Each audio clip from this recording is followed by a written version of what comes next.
أعوذ بالله من الشيطان الرجيم بسم الله الرحمن الرحيم الحمد لله رب العالمين الصلاة والسلام على رسوله الكريم وعلى آله وأصحابه أجمعين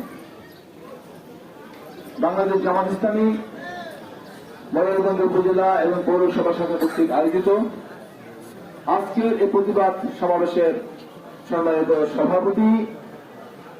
জনাব অধ্যাপক মাওলানা শাহাদাত হোসাইন, পৌরসভার সম্মানিত নেতৃবৃন্দ, সাংবাদিক বন্ধুরা,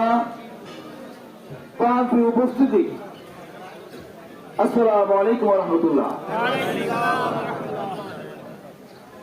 আজকের এই প্রতিবাদ সমাবেশ এর এজেন্ডা হিন্দু কিংবা মুসলমান নয়, কথা ঠিক কিনা বলেন? আজকের এই প্রতিবাদ সমাবেশে